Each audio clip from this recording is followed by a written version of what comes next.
back to Leaders Recon. I'm your host, Joshua Carr, and today we have Mr. Sutton with us to talk about the Montgomery GI Bill as part of this education series. Sir, welcome to the program. Thanks for having me. So, it's kind of an elephant in the room, the Montgomery GI Bill. There's so many facets to it. Can you kind of give us an overview, just real quickly, over the different facets of the Montgomery GI Bill, and then we'll kind of focus in on the pieces that are most relevant to Sure. Guardsmen? There are several different programs that fall under the GI Bill. There are programs for active duty, programs for reserve components, including the National Guard. There are programs for wounded warriors, for family members who are survivors. So there's a lot of different education programs that fall under the umbrella of GI Bill. There are three main programs that military members, that serving members usually have access to, and that's the Montgomery GI Bill for active duty, or Chapter 30 program, the Montgomery GI Bill for selected reserve, which is the Chapter 1606 program, and then the big dog, the post 9/11 GI Bill. Which is, I feel like, what we hear a lot about in We the do news, hear yeah. a lot about that one, yes. That one gets a lot of press. And so I guess before we dive into the facets of the pieces of the GI Bill, can we what do you do here? Are you overseeing that program? Or? Yeah, so I'm the GI Bill program manager for the Army National Guard, and what I do is I oversee the state education offices when they're processing GI Bill transactions, making soldiers eligible for different GI Bill programs. I also write policy for GI Bill for the Army National Guard. I write legislation. So you're really the guy we need to talk to about this. I would be one of them. Yes, yes. There's one of us in every service. So, all right. So, kind of you highlighted a couple of the different pieces here. I guess that 1606, I believe, is like probably the piece that we wanted to focus on at the beginning here. Mm-hmm. Just like talking about the GI Bill for the average guardsman. Yes. That's how I think of it in my mind. Like, for the average guardsman, how do I qualify? Can you give us an overview, like, what are some of the things that, initially qualify you for service, and like, how would I go about using that? Sure. Well, the Chapter 1606 GI Bill was unique when it was first passed. It was the first time that reserve component members were eligible for an education benefit. The GI Bill dates all the way back to the Soldiers and Sailors Readjustment Act of 1944, but Guard members and reservists weren't eligible for any education benefit until July 1st, 1985, which is when the Chapter 1606 or Montgomery GI Bill Selected Reserve Program began. So it was pretty forward-thinking for its time to allow reserve component soldiers to have an education benefit. And basically, to become eligible, you have to have a 6-year contract, a 6-year obligation in the Guard of the Reserves. And I don't have to have served it, just have the You have to have the obligation. You don't have to complete it yet. Okay. But you do have to have completed a high school diploma or the equivalent, a GED, or barring that, 12 credits of college. And you have to complete your initial active duty for training, basic training, and AIT. So once you complete all three of those, you become eligible to receive this entitlement. And so what is that entitlement right now? So for this year, currently, it pays $407 a month for students who are attending full-time. It gets prorated if you're attending less than full-time. You get about half of that if you're attending half-time, all the way down to quarter. So $407 a month just as a stipend, or just as a stipend? Okay. Yeah, it doesn't go to the school. It goes directly to you, and you can use it for whatever you want to. You can use it for books if you need that, if you need to pay some fees, if you need to buy lunch while you're on campus. It's for anything, any costs that you would have that are related to pursuing your degree. So this is just like the most basic version, I guess, of the education benefits. Pretty much, yes. Okay. Yeah. And it's right now, 2022, $407 a month. Yeah, it goes up every year in October. There's a pretty complicated formula to determine how much it goes up. Some years it goes up $1 or $2. Some years it goes up $10 or $12 a month. So yeah, it does go up every year. It's funny. I mean, inflation is something we're all talking about right now. But there is one upside: the higher inflation is, the more this payment goes up. Yeah. So $407 a month. All I need to do to qualify is do my initial military training and have a contract that's at least 6 years long. That's it. So that I guess that if from my point of view, not being an education specialist like yourself, right? Like, I think of that as like, okay, basically, I enter the Guard, I qualify for this. Going to those next steps now, right, as we start to talk about the more complicated pieces of the GI Bill, I guess can we walk through, like, okay, so let's say I've done my initial military training and now How do I get my money? yeah, like how does that happen? That's a question we right? get all the time. So basically, there are a couple of things that you'd need to do. The first thing is, as soon as you get back from training, you might want to talk to your education counselor, education office in your state, just to make sure they're aware that you've returned so that they can code your eligibility and let the VA know that you're eligible. Okay. What you need to do when you're ready to go to school, you'll need to apply for a certificate of eligibility with the VA. You can do that on the va.gov website. Okay. There's a place that says apply for education benefits. It's a pretty friendly form, walks you through the steps, takes about 15 minutes to fill it out. And once you submit that, the VA will then take your information, they'll determine what your eligibility status is, and they'll send you a certificate of eligibility. So, and that's all online? That's all done online. Okay. Yeah. And actually now recently, just in the last 2 years, the VA has started emailing those certificate eligibility. They used to send them in the mail, so you had to wait for the post office to get it to you. But now, so we're hearing people receiving their certificate of eligibility in as little as a week. Okay. So that's pretty quick. It can happen pretty quickly. Yes, average is about 2 weeks right now, and then after that, you'll need to go register with your school. So you register for classes, and then you need to talk to your VA certifying official. This is a school employee who does certifications for the VA. Sometimes they're in the bursar's office or a financial aid office. Sometimes they're in a veteran's office. It really depends school to school. And they'll certify that you're enrolled in the school. And once those two pieces, your eligibility from the VA and your enrollment certification, once those meet up in the VA database, the VA will start sending you your checks. And will they backdate that to like when you started? They'll backdate it to your first eligibility date or your first date of school. Okay. So if you attend a whole semester before you ever even go to va.gov and apply, it's when you apply it at va.gov. But if you applied and got your certificate of eligibility 3 years ago and you're just now starting school, then you'll get paid for your first semester that you're starting school. You have to be enrolled in school to receive the payment. So so what you're saying, get your certificate of eligibility before you go. Get your certificate of eligibility, get it out of the way, put it someplace safe, so that you have it. Is there any like hiccups that you typically see soldiers struggle with through that process, or like what's the most common thing that would cause delays in getting that certificate of eligibility? There are a few. We try to keep our technology up to date, but we've had some issues over the last couple of years with our particular data systems and how they talk to the VA, and sometimes the information just doesn't get there. What we ask the soldiers to do is go ahead and do your certificate of eligibility. If you get denied, let us know.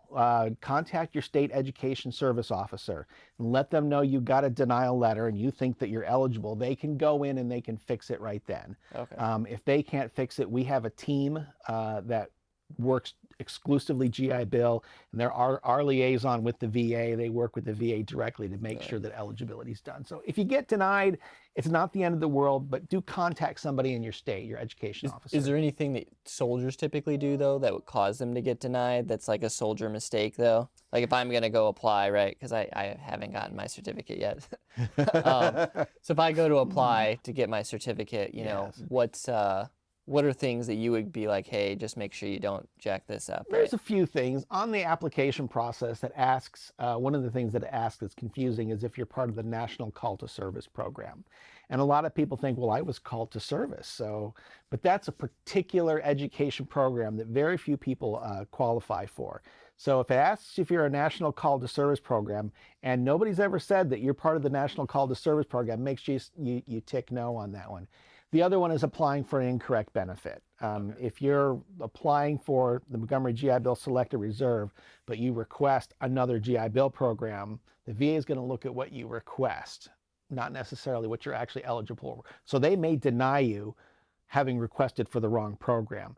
Again, though, those type of things, if those things happen, it'll show up on your certificate of eligibility or your denial letter. You can go talk to your education service officer in your state, and we can get that taken care of for you. So that kind of leads me into my next question, which was like, okay, let's say I'm not really 100% sure what I'm eligible for.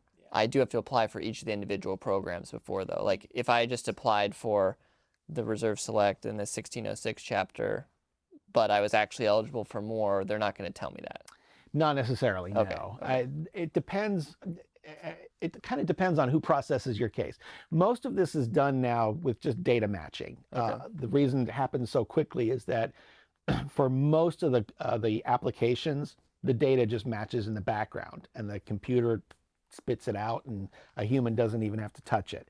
For those times when there is some confusion about it, then there's a case processor at the VA who'll look at it, and they will grant you eligibility for the most advantageous program. Okay. So if you're eligible for 2 programs, which is kind of unique amongst the Guard, most active duty members are only eligible for 1. It's only in the Guard that we can have multiple programs that we're eligible for. But if you happen to be eligible for multiple programs, there's a person at the VA who will look at it and will grant you eligibility for the most advantageous program. So then, talking about other programs, you know, can we dive into that a little bit? Sure. Like, so I know, you know, one of the things I've heard of a lot thrown around is the GI Bill kicker. What is that? So a kicker is just an additional payment on top of your $407 a month. Okay. But that's an incentive. The $407 a month for Chapter 1606, that's an entitlement. You meet the 3 eligibility requirements. And then it's just done. And it's done.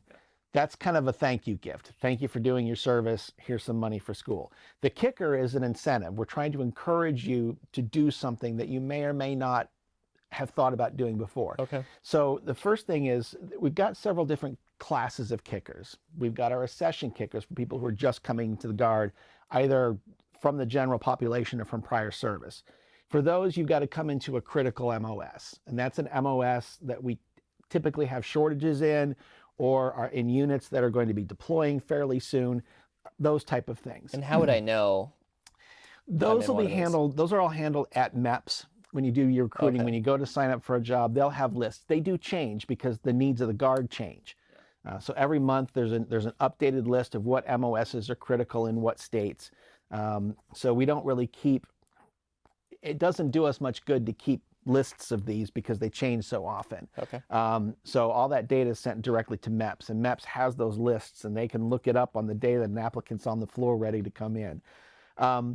You still have to do your 6-year obligation. You still have to complete your training. But what that gets you is an additional payment. For this year, for fiscal year 22, it's an extra $200 a month for non-prior service and prior service accessions, people just coming into the Guard. So that's just initial entry, though. That's just initial entry. We also have kickers for re-enlistment. If you're a member of the Guard and you've been in for at least 3 continuous years and you didn't get a kicker when you first came in, you can sign for a re-enlistment kicker.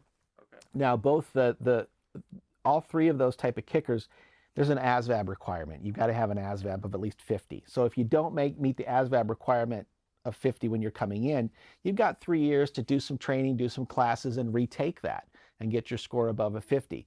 The re-enlistment kicker is $350 a month. So that's $350 on top of your 407. Now we're starting to talk about some money that can really make a difference. So with that kicker, though, like, so let's say, you know, getting ready to re-enlist, right? And I want to get a kicker as part of my re-enlistment, right? Is it MOS specific, or so still critical? They're not MOS specific for re-enlistment. Okay, so it's just, so I want to make sure I have a kicker with my re-enlistment. Right. So we've already paid for your schooling. So now we want to reap some of the benefits as the service by getting you to re-enlist in that same job.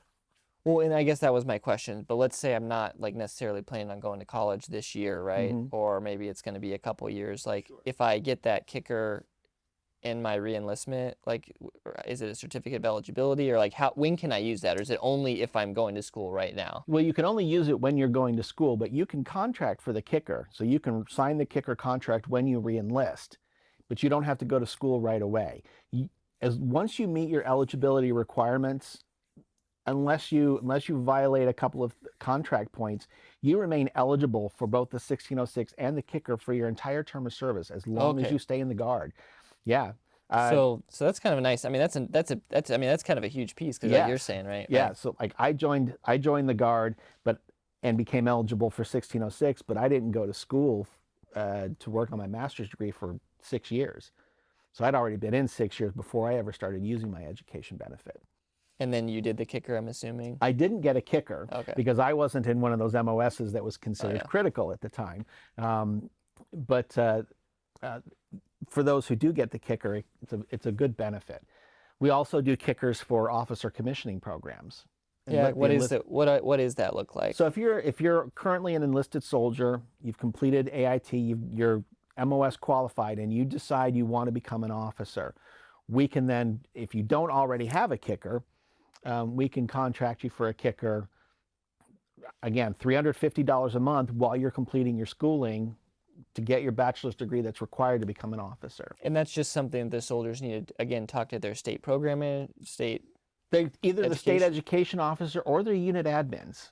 So the kicker contracts are done at reenlistment. So they're either done by the recruiting and retention battalion, recruiting and retention NCO, or by their unit administrators when they're signing their reenlistment documents. Okay.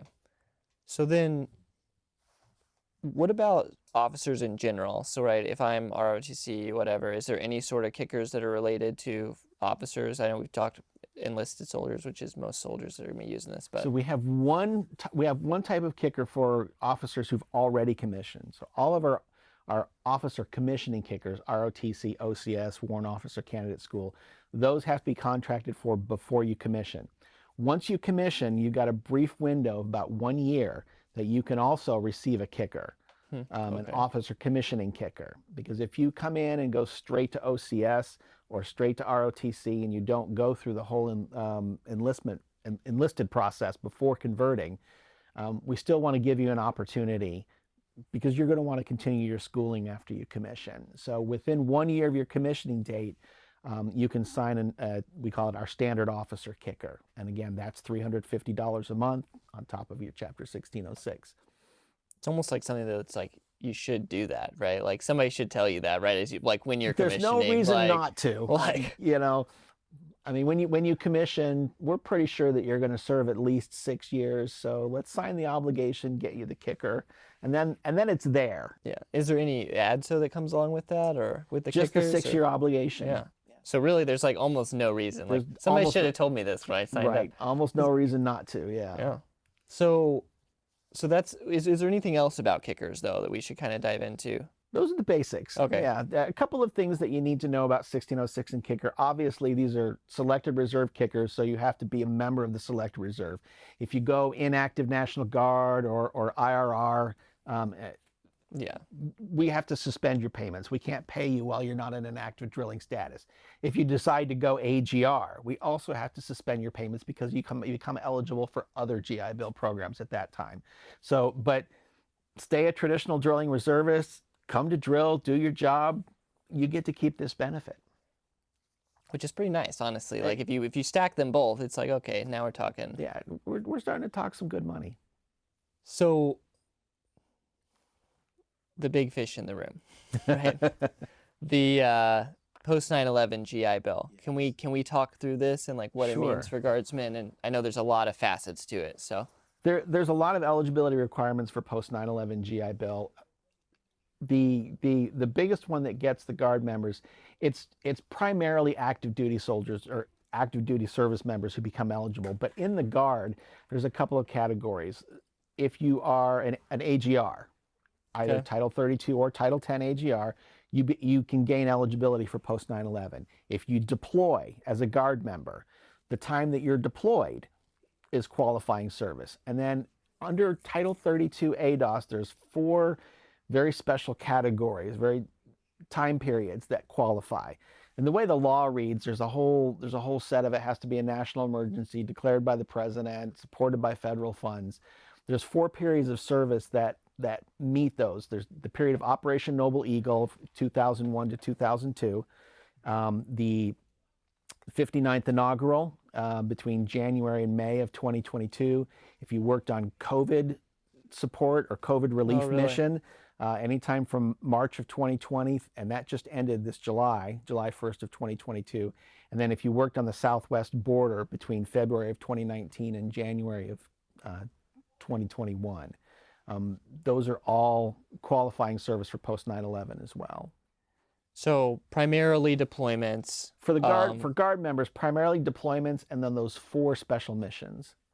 So, but if you're part of these, like, what are what are the levels? Because I Sure. know that there's levels for percentages, and then what's like that total entitlement look like if I did get to 100%? Can you walk me through that? Yeah, so post 9/11 works different than the other GI Bills. With Chapter 1606, once you're eligible, you get a single monthly payment. Boom.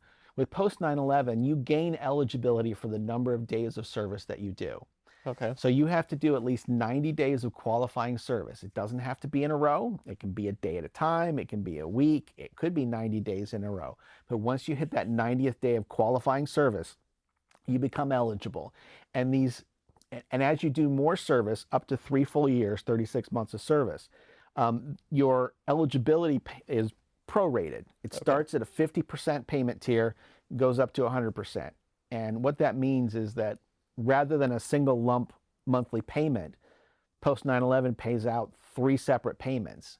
And if you were at the 90 days of service or 50% payment tier, you would get 50% of each of those 3 payments.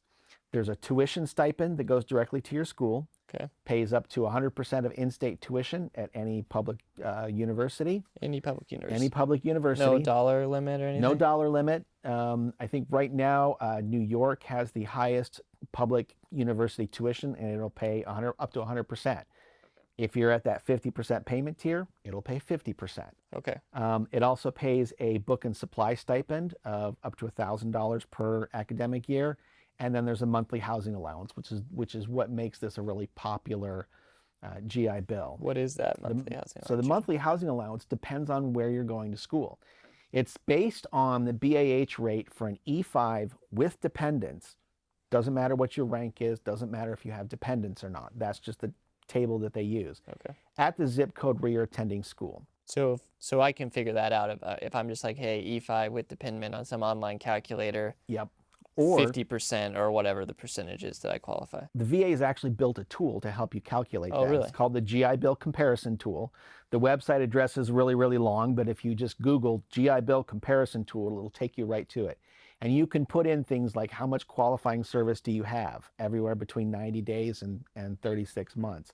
Are you currently on qualifying active duty, or are you a drilling reservist, or are you a veteran? Where are you going to go to school? And you can pull up your exact school, and it'll tell you this is what it'll pay for tuition based on what you put in. This is what you get for books. This is what you'll get for housing allowance. A personal note, my wife was using post 9/11 GI Bill to work on her master's, and we had a choice of 3 different schools. And one of them was Peabody Conservatory up in Baltimore, which is a really highly ranked music school. And we thought, well, she'd like to go there for a master's, but that's just way out of our league, and that's, Yeah. So we thought, well, let's see what it's going to cost. We went onto the GI Bill comparison tool, looked at the 3 schools, and realized that after applying the tuition benefit and the housing allowance and the book allowance, going to Peabody Conservatory at Johns Hopkins was going to be really affordable. So how does that, so let's say I'm not going to, like your example is perfect because that's what I was getting ready to ask about. So let's say I'm not going to a public university, right? I'm going to some private school. Yes. Private school. Then how is it calculated? Like what so let's say I'm at 50%. I just did my 90 days. I'm at 50%. How do I determine what that payment's going to be, since it is a... So the tuition pays 100% of public tuition, or there's an annual cap for private or foreign schools. Okay. You decide you want to go overseas and go to school. The cap it changes every year. This year it's just over $26,000 in tuition that it'll pay. Now, obviously, and that's 100%. That's for the 100% rate. So if you're at the 50% rate, it'll be around $13,000. Obviously, a lot of private colleges and universities, they're a lot more than $26,000 for tuition. So the VA has another program that'll help you pay that tuition difference. It's called the Yellow Ribbon Program.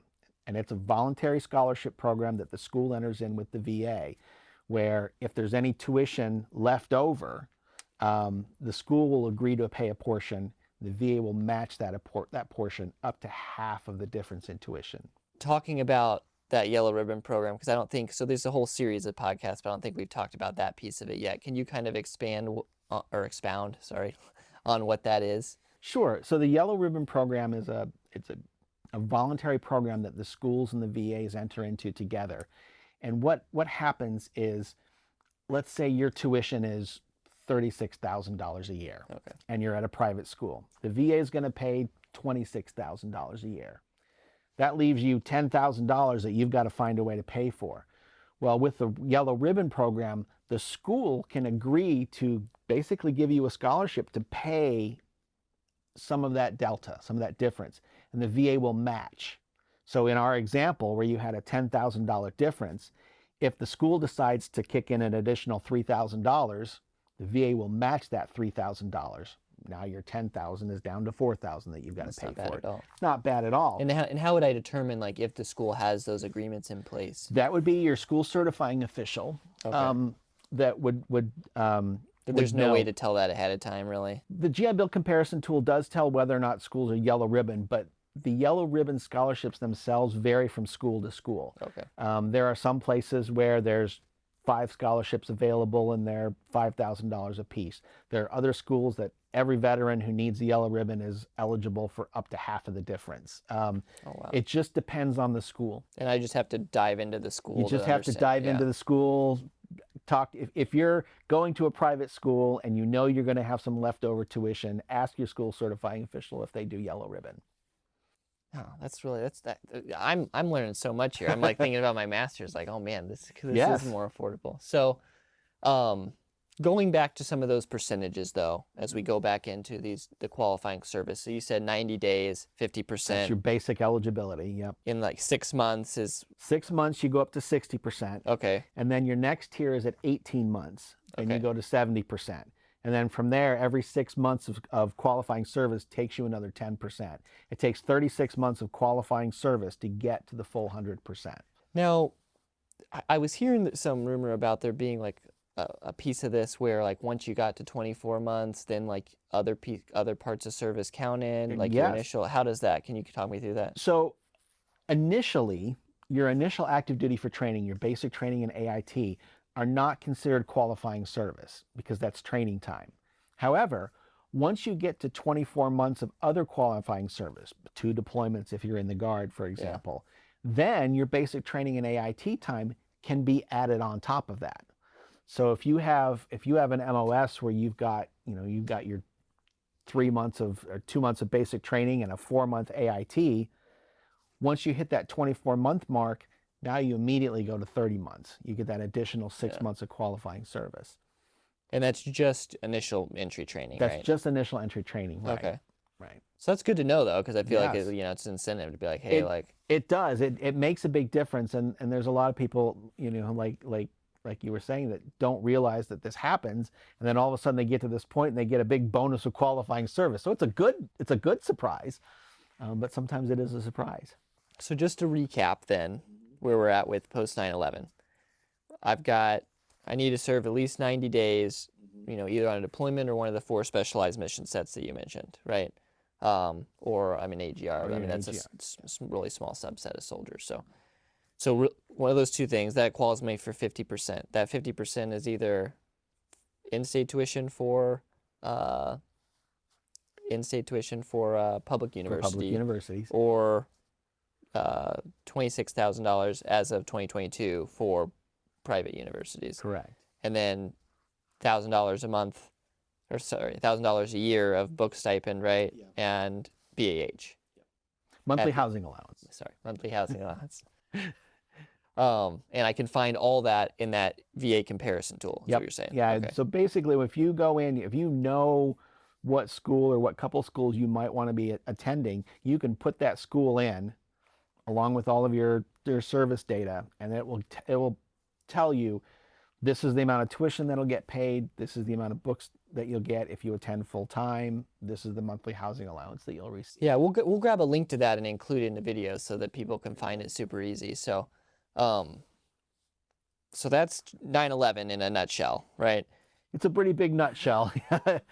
What are some of the other chapters then of 9/11? I know that we're kind of diving into like really small subsets of people, but is there any of them that we should highlight here? So kind of the main meat of GI Bill is the Chapter 30 GI Bill, or the Montgomery GI Bill for active duty. Okay. This one is just like the 1606 is for the Guard. This one is for active duty soldiers. You have to do at least 2 years on active duty. Does that count AGRs as well? That counts AGRs as Okay. well. So that's who our target is. That's okay. who our target. Yeah, and you have to make an initial contribution of $1,200. So this is the only program where you have to actually buy into the program. Okay.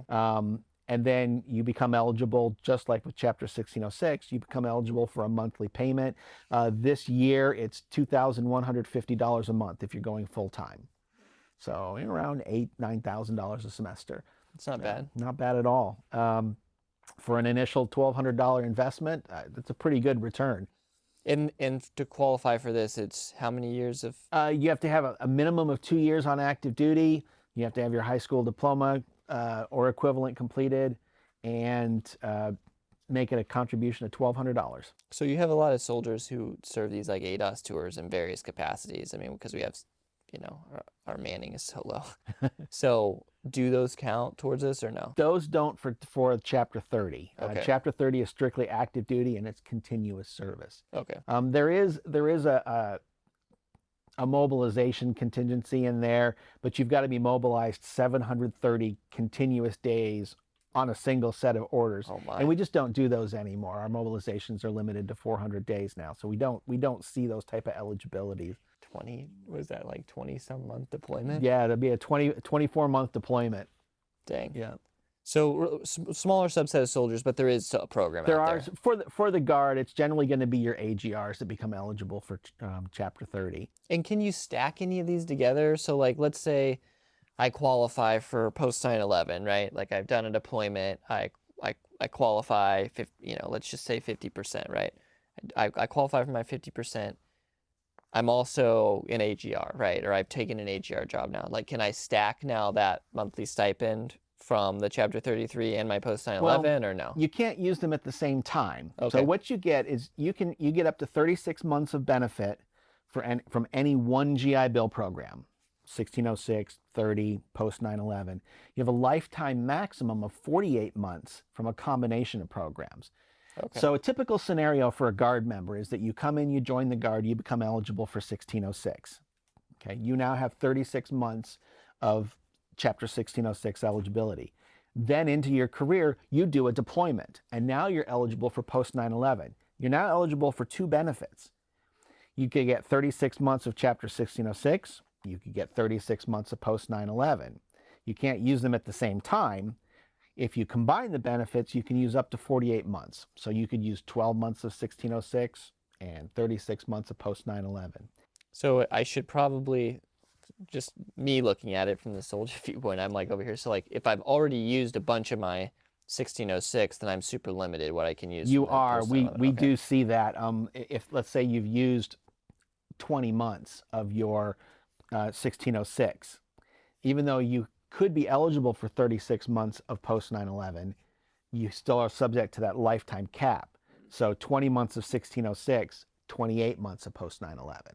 And So just something for soldiers to know, just though. something to be aware of, yes.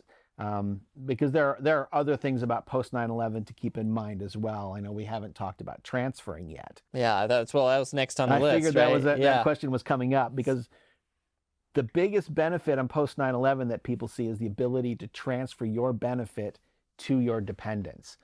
It's still your benefit. You still own it, but you can give your dependents, your spouse or your children, adopted children, stepchildren, foster kids, wards of the court. You can give them permission to use your GI Bill. It's like you have a GI Bill credit card and you go, here you go, Junior, go get some schooling. And are there any requirements to when you can transfer? Or? There are. You have to be currently actively serving, either on active duty or in the Guard and Reserve. Okay. So go into your monthly drills. You have to complete 6 years of service. You have to agree to serve 4 more continuous years of service from the day that you request your transfer. And that's a really, really important point. So if you request your transfer today, you have to commit to serving 4 continuous years in an active component. You can't go inactive. You can't get out. You've got to serve those 4 years. If you don't complete the 4 years, this is where people get into a lot of trouble with it. first, we have to take away your transfer benefit. We have to take that away from your dependents. Not allowed to keep it because you have to do the 4 years. But second, if during that 4 years, any of your dependents have used benefits and then you don't complete your service obligation, the VA is going to take 100% of the money back. And that's a big deal because right now, the average benefit is $39,000 on post 9/11. That's what the average person uses. So if you transfer to your child, they used $39,000 of benefit, and then you leave the service before completing your service obligation, both you and your child are obligated to pay that money back until it's all paid.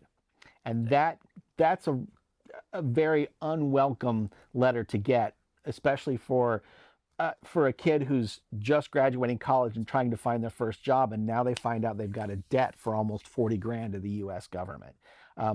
So I can't stress enough, the two things about transferring that are the most important. The first is transfer as soon as you're eligible. You can transfer it all out to your dependents, and if you decide later on you want to go to school yourself, you can pull some of those months back. It's always that's your what benefit. I was wondering. I was like, so like, let's say I'm in the same boat, right? I hit 6 years of service the other day. There you go. Like last year, I think. So I'm like, so if I say I want to transfer it, right, to my daughter now, but then I decide I want to go get my master's later, right?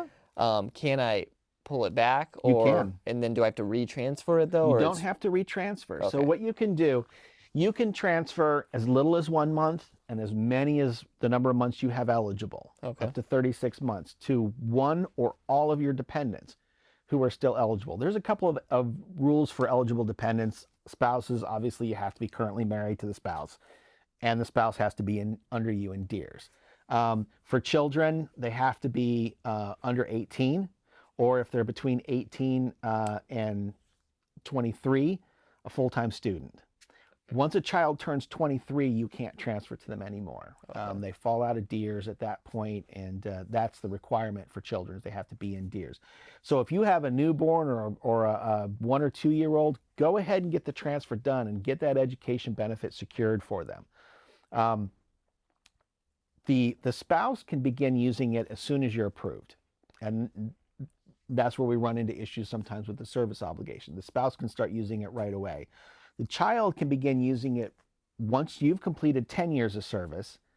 The child turns 18 and has not yet turned 26. Okay. So children have a window between age 18 or high school diploma completion and age 26. Okay. So high school diploma or 18, and that's whichever comes first.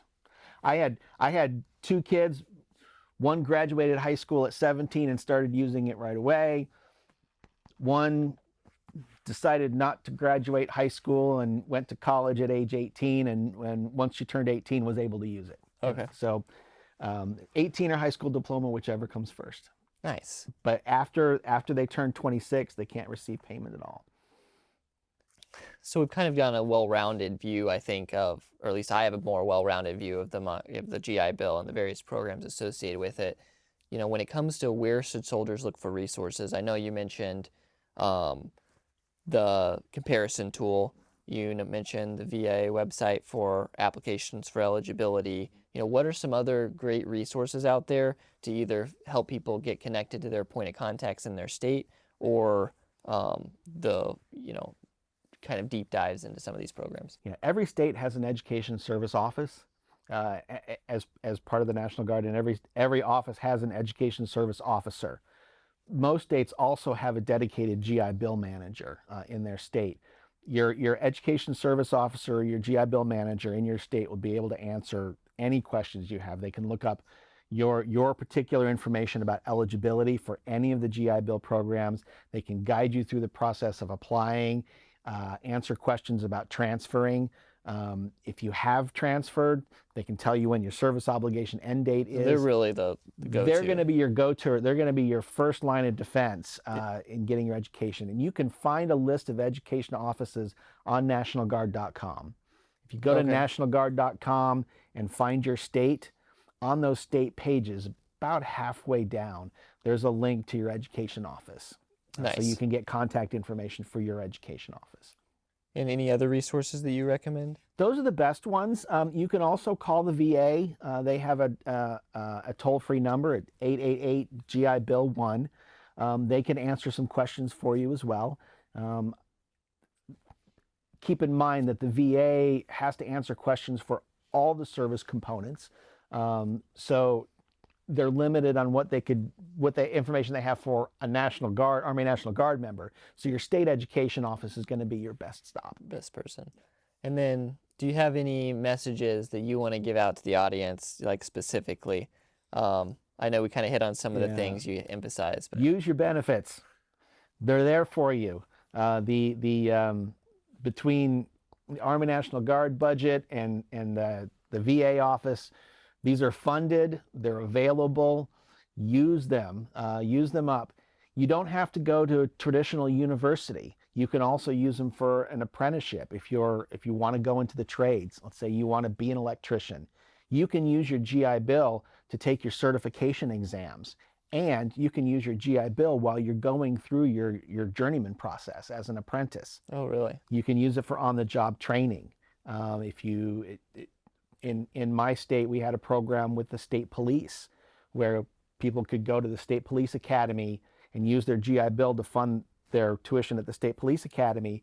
And then their first 2 years on the job as a trooper, they were receiving GI Bill payments for on-the-job training. Oh, dang. So you can use it for more than just traditional school. We get caught up in traditional school, traditional 4-year college degree, because that's kind of the easiest to explain. But apprenticeships are out there for people who would rather go into the trades. On-the-job training for those. Licenses and certifications. If you want to be a mechanic and you need to become ACE certified, the GI Bill will help you pay for that certification exam. Wow. If you're in the aircraft industry and you want to become airframe and power plant certified, the GI Bill will help you pay for those A&P exams. So what about like if your people are going and they want to get their pilot's license and stuff? Is that something that you would recommend trying to do through like GI programs or through credentialing assistance? If you really want to do that, you can do that with GI Bill as well. GI Bill will help you pay for flight training. Yeah. The GI Bill will help you pay for the groundwork, basically. Really? All your in-class stuff. Mm-hmm. Yeah. Interesting. Well, yeah. Well, thanks, sir, for coming on. Sure. Thanks for having me. I appreciate you coming back on the program. And as you can see, this is a topic that I love to talk about. I've been doing this for about 15 years, and I just love it. Well, I'm glad that you're diving into the weeds on it because I'm learning everything for the first time. So then, and it's important that you say that there are a lot of weeds. There's not really a one-size-fits-all answer. Every answer is going to be different depending on the individual soldier, their service criteria, and frankly, what your goals are for your education. Yeah. Well, I appreciate it. Thanks again, sir. You're very welcome. If you would like more information on any of the topics discussed today, please visit our social media pages in the links below. Tune in to Leaders Recon over the next few weeks as we bring in today's leaders and pioneers to discuss their experiences, share their wisdom, and help you grow as a leader. If you like this episode of Leaders Recon, please don't forget to subscribe below and leave us a 5-star review. You can find us wherever you listen to your favorite podcast.